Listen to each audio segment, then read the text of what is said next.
Hello, and welcome to episode 111 of Prose. This week, re-estimate the power of shared delusion, and take a second look at King David's murder of Uriah the Hittite. Please go follow the show on social media under @ProsePodcast across all platforms. If you're enjoying the show, consider leaving a 5-star review on Apple Podcasts or wherever you're listening. It really does help me out a lot. For easiest access to the show, subscribe using whatever podcast catcher is your favorite. Lastly, and most assuredly not leastly, check out the Prose Patreon page at patreon.com/ProsePodcast and consider supporting the show there. It will come with eternal gratitude and a little bit of swag. Thanks for listening. Let's get to the tale, shall we? This week, we have Folie à Deux ou plus and The Lord is my light. Enjoy.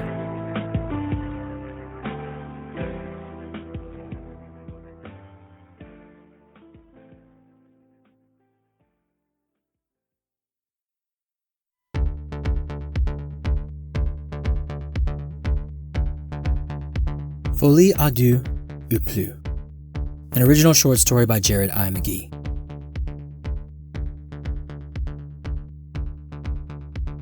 I have loved to the point of madness. That which is called madness, that which to me is the only sensible way to love. François Seguin.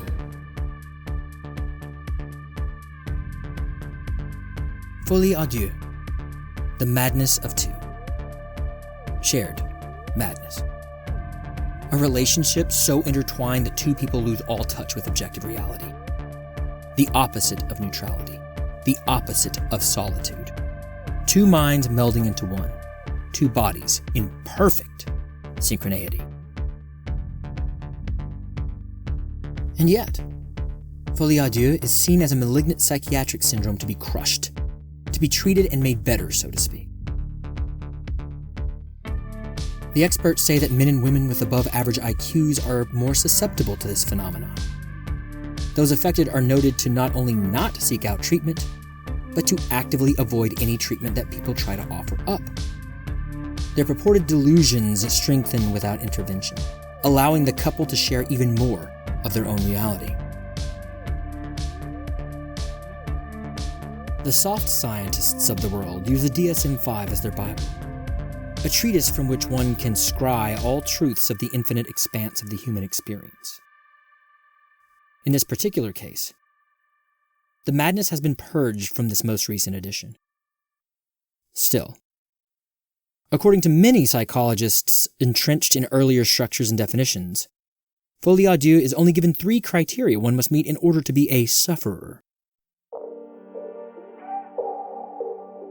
1. They must have a delusion that develops in the context of a close relationship with an individual with an already established delusion. 2. The delusion must be very similar or even identical to the one already established one that the primary case has. 3. The delusion cannot be better explained by any other psychological disorder, mood disorder with psychological features, a direct result of physiological effects of substance abuse, or any general medical condition. This rather yawning generalization is horrifying. What is a delusion anyway? One generation's truism is the next generation's mass delusion. One family's solidly defined concrete reality is another family's fluffed and puffed up fantasy. No better than a fairy story of old. So these criteria seem to be rather useless in a world where objectivity is non-existent. Immeasurable. Unempirical. How can we write off something for which most of us strive every hour of every day of our brief existence strutting and fretting to achieve?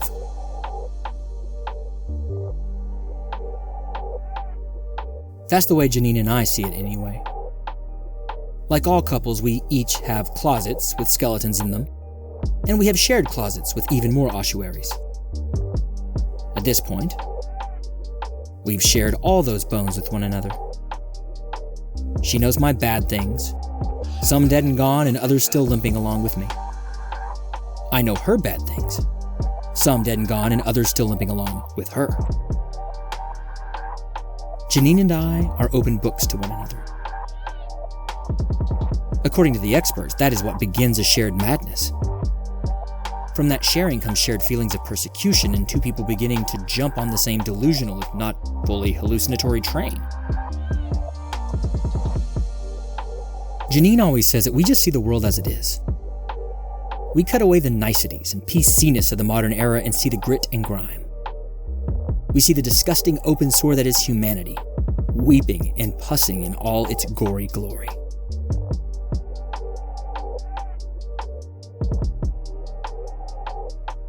We do hold hands and kiss while riding the C train to dim sum on Sundays. We stroll the parks and smooch at the passing dogs frolicking in the grass. We binge Netflix in a vain attempt at escaping the stark realities of life. We are far from the abnormal psychos that most would have the world believe. Our shared visions of mass death from disease and unrest was madness. That's what Janine's therapist told her. Yet here we are, proved right by the nightly news. Our dual understanding that the stars are too vast not to hold intelligent life was discouraged. Yet scientists continue to receive odd readings from the depths of the cosmos. Our tandem receipt of reverberations from our dual doppelgangers living our lives backwards in a parallel universe. We're a sickness taking a greater hold over the both of us. Yet, how many physicists and scientific magazines are making just such claims become commonplace?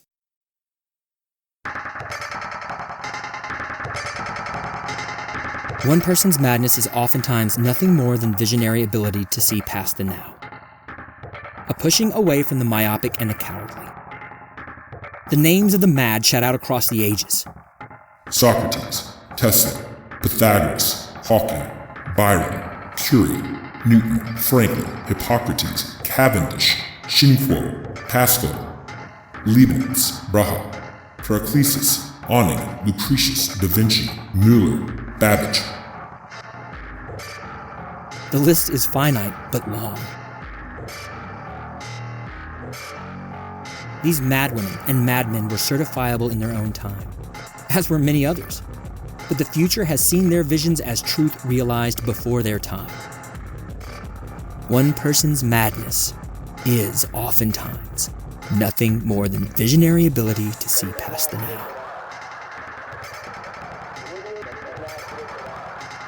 So, Janine and I, like our heroes and predecessors, are ignoring the naysayers of the world, and we are embracing our purported madness.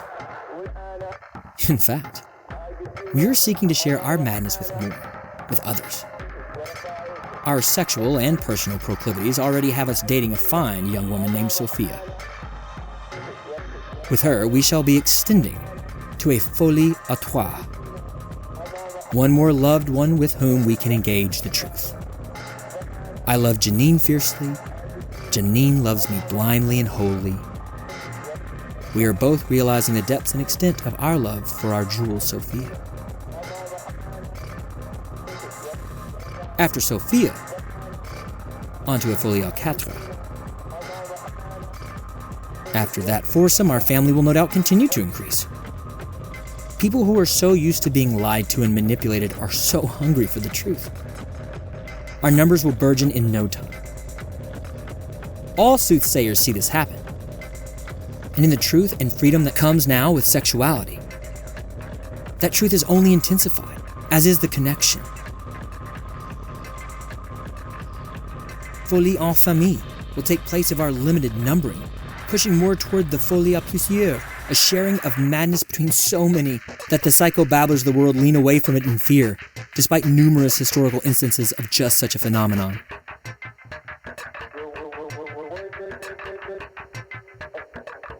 But for now, Janine and I will continue to allow ourselves to lose our individuality, becoming even more intertwined and inextricable from one another. Through this melding, we will become something more than human, something more than solitary.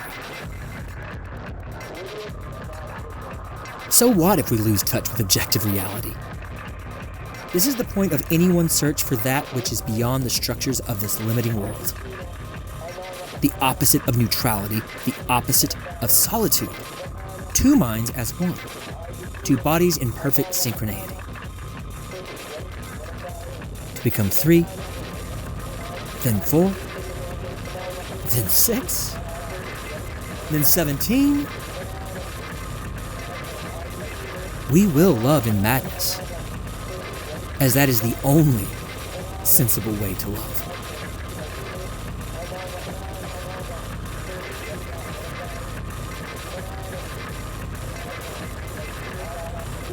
Thank you for listening to Folie à Deux, an original short story by me, Uriah McGee. Please stick around for our next story, The Lord is My Light, where we'll re-examine a Bible story of old.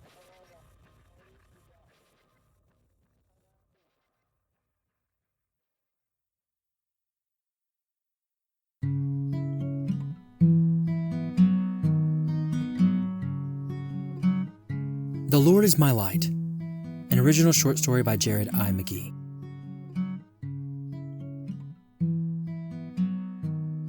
From the beginnings of my life, I have gone by the aphorism for which my parents named me. The Lord is my light. Supposedly, that is what Uriah means. That's what my parents said, so that's how I have framed my entire identity. But here as the world fades to darkness, I questioned why my Lord has abandoned me to that darkness. My life has been blessed. I can't argue that. I was one of the mighty men. The king himself dubbed me as such, allowing me into the closed club of 37 that lived in close proximity to the royal palace, and who were recognized as the best of the best. Men to be feared, men to be lauded, men to be respected, men who were blessed by Yahweh himself.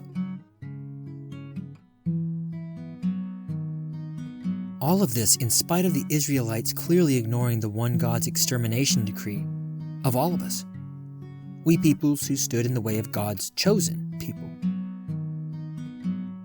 Thankfully, Saul and his successors did take some mercy out for us.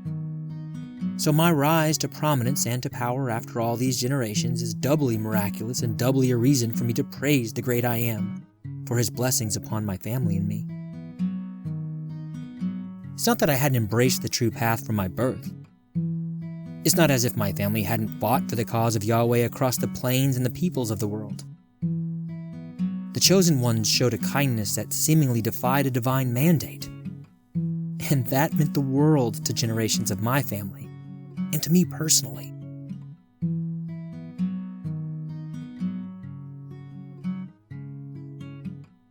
And yet, here I lie, bleeding out on the faraway plains, alone and cold, and with not one man who knows me. As my vision fades, I can't help but feel cynical and angry here at the end. My hard-won fame and proximity to the palace were my undoing, after all. If my dwelling weren't so open and upscale, if my home had been farther away from the palace, if I'd been less of a loyalist to the king, if these blessings had not been so heaped upon me, my ignoble, dishonorable, and dishonored end could have been avoided.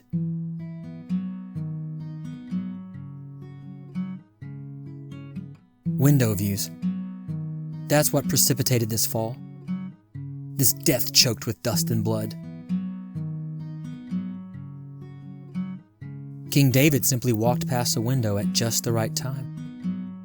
My nice house that the king had paid for to celebrate my accomplishments was situated just right for him to catch a glimpse of Bathsheba bathed in her courtyard from the roof of his palace. From what our servants told me, the king couldn't have been watching her for more than a collective 10 minutes before he sent for her to be brought to his private rooms within the palace, where he had sex with her at least twice over the span of a few hours. Bathsheba's bathing was generally utilitarian, So she wasn't lustily playing with herself while cleansing her body. She wasn't out there for an extended time. The king simply caught a glimpse and knew exactly what he wanted. He acted. He got what he wanted. Well, to an extent. It became rather apparent rather quickly that the king had impregnated my beloved. I, of course, was off fighting the mighty monarch's battles for him, just like the rest of the mighty men. We were the ones who executed his will. We were the ones that bore the responsibility of ensuring the safety and expansion of God's kingdom on earth. David had long since given up his spear and shield and sling for fans and cushions and concubines. Supposedly, on hearing that it was my wife that he had made great with child, David was taken aback.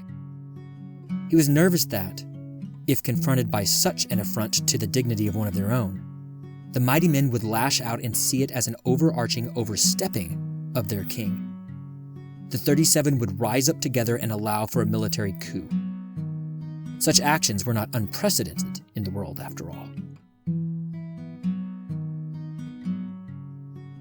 But the king was too canny for all of that. He did not fight his way to the throne through military prowess. Some military luck? Sure. Some direct intervention from the Lord our God? Sure. The king himself took and kept the throne far more from his own guile. He was crafty, if not outright scheming and sneaky. Saul was the true king.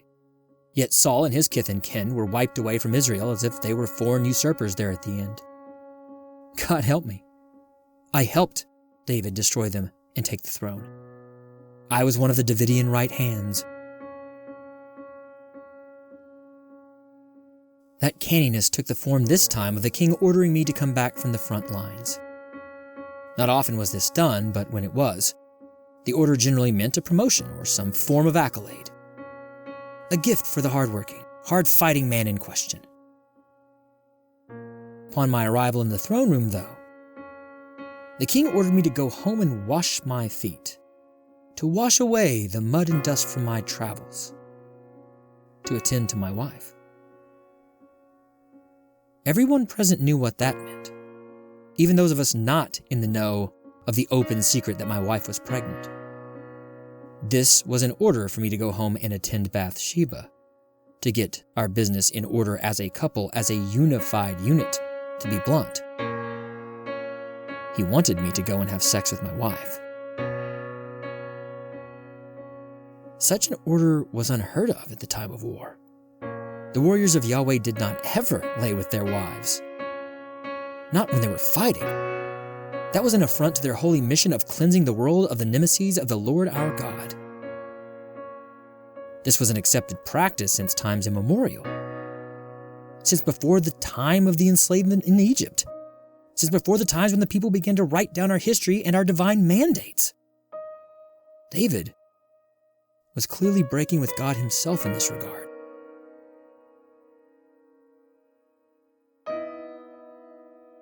Within half an hour of my refusal to wash my feet, I was home.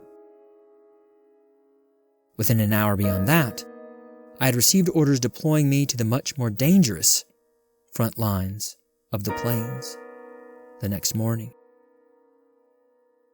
The order was, of course, signed by the king, but it was also co-signed by a representative Joab, my commanding officer. This dual decree took the wind from my lungs, both in the clear message being sent and the quickness with which the king moved. I had no way of reaching out to those that would support my claims that I was being misused.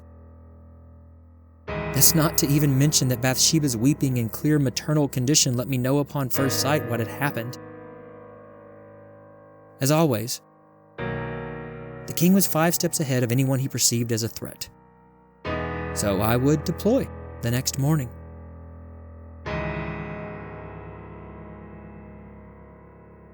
I slept next to my wife that last night, though I cannot claim to have been entirely warm to her. Her apologies were hollow. Her being starstruck and proud to have caught the eyes of a famed king, a man directly anointed by God himself, was too apparent for any of her wailing and gnashing to be terribly believable. So, along with the other newest deployments, I set off that next morning, less than 24 hours after my arrival, alongside the other soldiers. Even in marching that morning, my comrades seemed to move away from me, marching further apart from one another than is generally allowed. Their orders were clear. I was not truly one of them. Not anymore. I would die on this mission alone while surrounded by my fellow men of the sword. Notably, the king did not order any others from the mighty men to be a part of this deployment. He was clearly too afraid that our loyalty to one another might be stronger than toward an increasingly concupiscent king. What hurts my heart worst of all is the retroactive revelations that David himself will push. He told me in no uncertain terms that he would ensure that I became a figure of ridicule. I would be the enemy via prophecy, reframed to be unworthy and disgusting, remade to be a serial neglecter, if not abuser, of my own beloved wife. His own goatish actions whitewashed over to explain and demystify why a mighty God, so obsessed with framing morality for each individual here on this earth, would so easily forgive or forget. No, so easily completely overlook the horrendous actions of his hand-chosen king. Libidinous men of God seem to be in no short supply in these heady days of growth in the kingdom.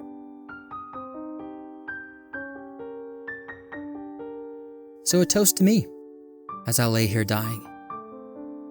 My life was thrown away for a quick fuck. The king did not love my wife. There was no emotion in their coupling. Only bestial rutting. Rather than the honors afforded one of the mighty men, I die alone on a field. My comrades have abandoned our position and have not shown any sign of returning to help me. The other wounded have already been carried off for attending. This last toast, my last toast, is dry and cold. A mud derived from my own lifeblood and the dust of the earth from whence I came and to whence I am returning. The Lord has always been my light, but my vision fades to darkness.